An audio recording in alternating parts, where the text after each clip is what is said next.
I have a great pleasure in welcoming His Excellency Andrew Holness, Prime Minister, Minister of Defense, Economic Growth and Job Creation of Jamaica, and I invite him to address the Assembly.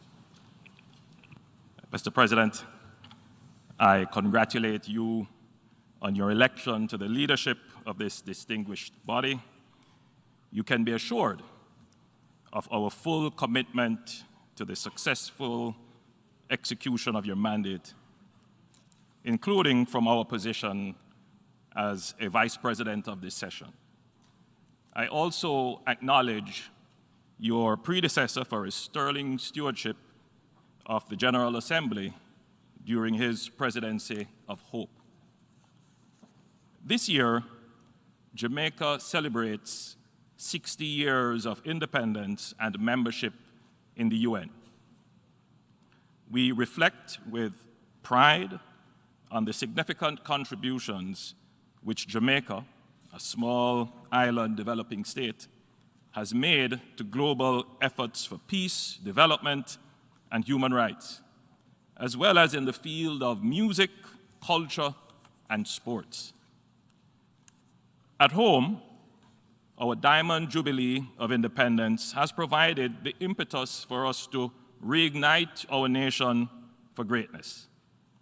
It is our intention to bring that same energy to the work of the 77th session. We gather as the world faces unprecedented overlapping crises, the ongoing impacts of the COVID-19 pandemic, the war in the Ukraine, inflation, debt, energy and food insecurity, and natural disasters fueled by climate change. We do not all have the same capacity to withstand and recover from shocks. Indeed, recovery from shocks has been uneven, and there has been further widening of pre-existing development inequalities. As we search for solutions, let us acknowledge the differentiated needs and vulnerability of all members of our global family. Small island developing states and some middle-income countries have particular vulnerability to climate shocks and external economic shocks, which have an oversized impact relative to their national budgets, and often crippling impact on their infrastructure. For small island developing states to survive economic shocks and recover lost and damaged infrastructure, they are forced to borrow, only to be confronted again in a few years with another round of natural disasters, which could wipe out significant infrastructure and force us to add to our already high debt. As I speak, I am monitoring a tropical storm system that is threatening the Caribbean. Jamaica believes that a comprehensive and targeted approach to accessing development finance is needed. We fully support the work of the high-level panel developing the Multidimensional Vulnerability Index. We eagerly anticipate an era of truly equitable access to concessional financing and other funding support, which will enable us to invest in resilient infrastructure and create fiscal buffers so that we can withstand and recover quickly from the next economic, health, or climate shock with little borrowing. Without the acknowledgement of vulnerability as a basis for access to finance, small island developing states will continue to struggle and will be unable to achieve the SDGs. Even as we call for reforms of the global financial architecture to account for vulnerability, Jamaica is exercising great fiscal discipline. It has been a long and hard struggle, but we have lowered our debt to GDP ratio from stratospheric levels a decade ago, and we continue to pursue policies to ensure we can drive down our debt. We are building fiscal buffers to ensure that we can respond quickly to shocks. We are working with our development partners using innovative financing tools, such as floating a catastrophe bond, to ensure against climate disasters. But most importantly, we are mainstreaming climate resilience in all our infrastructure investments. Mr. President, small island developing states like Jamaica are always mindful that despite our best efforts to improve our fiscal management and debt sustainability, a single climate event could wipe out 100% of our economy in a few hours. Climate change is an immediate existential threat for small island developing states like Jamaica. Concerted action to slow down and halt temperature rise is literally a question of our survival. While we continue to develop our own resilience and play our part in mitigating climate change, we cannot, by our action alone, change the trajectory. Jamaica looks forward to the convening of COP27 in Egypt later this year. We call on all countries to meet their commitments and contributions to climate targets.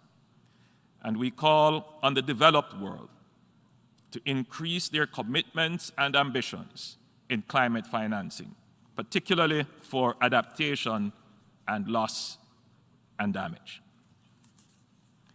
As an island, Jamaica is keenly attuned to the importance of protecting and sustainably using our ocean and marine resources.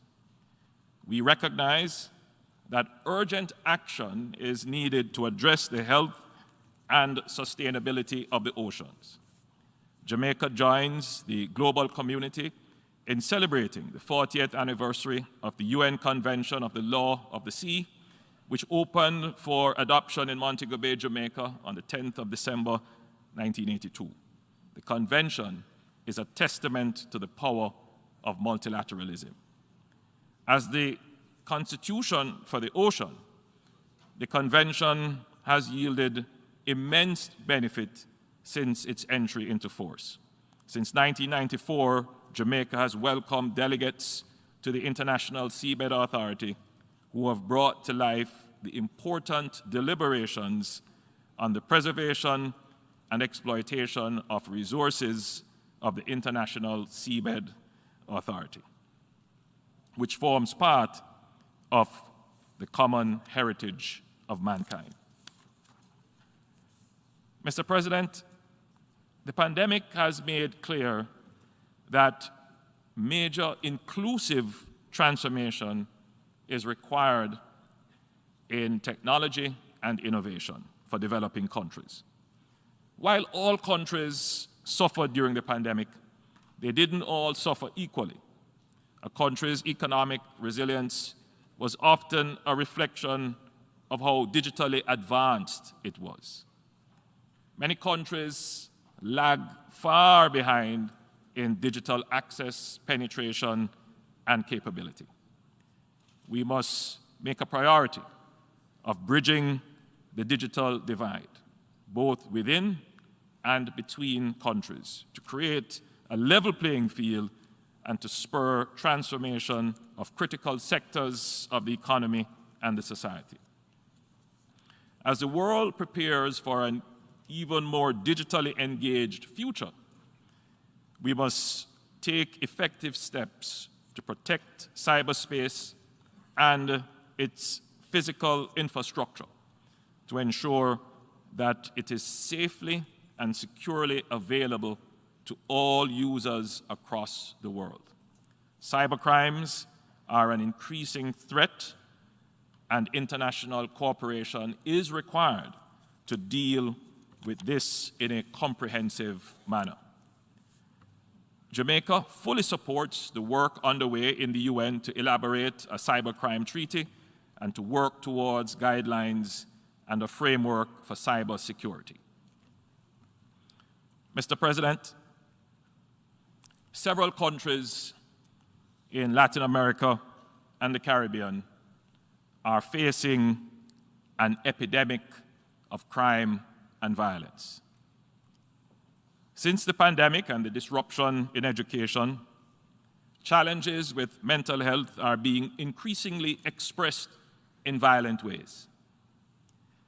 The propensity to resolve conflict or cope with social and mental stresses through violence requires a public health response. And Jamaica has not only engaged in global initiatives such as the Partnership to End Violence Against Children, but we have recently empaneled a National Commission on the Prevention of Violence to advise the government on building out an articulated public health and social service response. However, the situation is exponentially complicated and exacerbated by the influx of illegal and unregistered small arms into our country. From organized transnational criminal enterprises to street-level gangs to the misguided youth in the inner city, the availability of guns is driving an ever-increasing homicide rate. In the same way that a war on drugs is being prosecuted, in which we have been faithful partners in policing what comes through our waters or leaves our shores, there now must be a war on guns. Jamaica does not manufacture guns, but our population suffers from the effects of widely available guns. The countries that manufacture weapons that are available to the public must implement stronger measures to ensure that those weapons do not end up on the streets and in the hands of people for whom they were not intended. In the same way that there is a concern about illegal drugs on the streets of the rich countries, there must be concern about guns on the streets of developing countries like Jamaica. Mr. President, the situation in our sister CARICOM country of Haiti is one of deep concern for Jamaica and the region.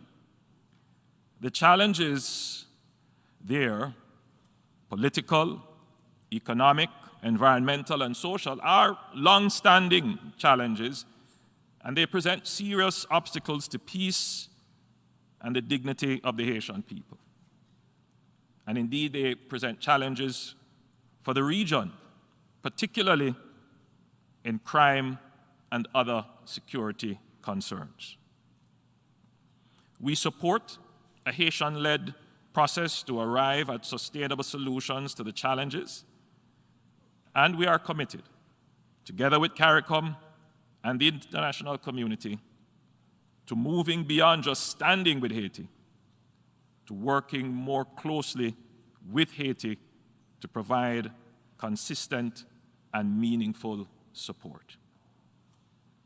Mr. President, Jamaica also joins the call once again for the discontinuation of the economic, commercial, and financial embargo against our closest Caribbean neighbor, Cuba. Mr. President, we cannot properly make use of this watershed moment to benefit the future without adequately addressing the past. Jamaica reaffirms its determination to further the call for international recognition of reparatory justice as a necessary path to healing, restoration of dignity, and progress for people of African descent. The world cannot turn a blind eye to the systemic imbalances which persist after centuries of exploitation.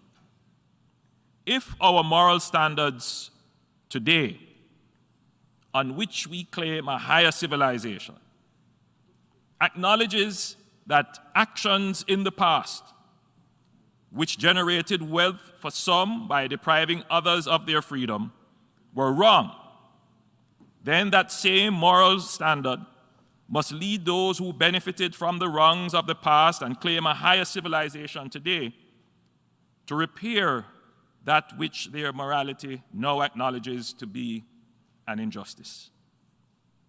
There is an inescapable duty for economic redress, for historical injustices, and recognition of the dignity of affected states and people.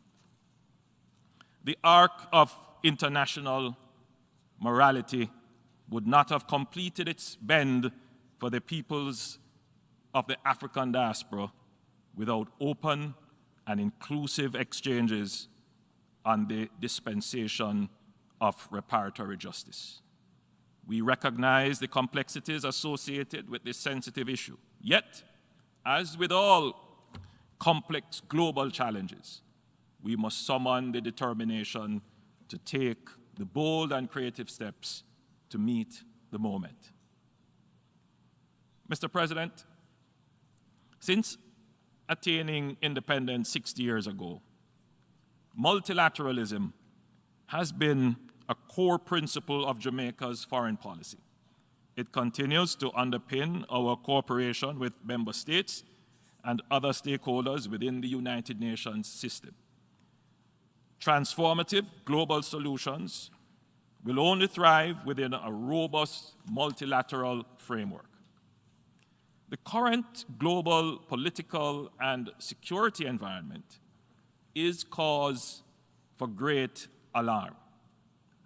We have witnessed a nuclear-armed superpower, permanent member of the Security Council, acting with impunity to launch a military offensive against its neighbor.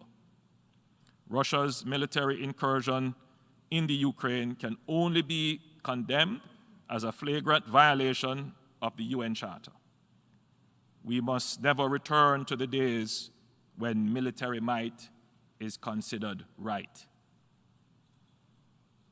Jamaica strongly cautions against actions which could signal the demise of a peaceful multilateral order.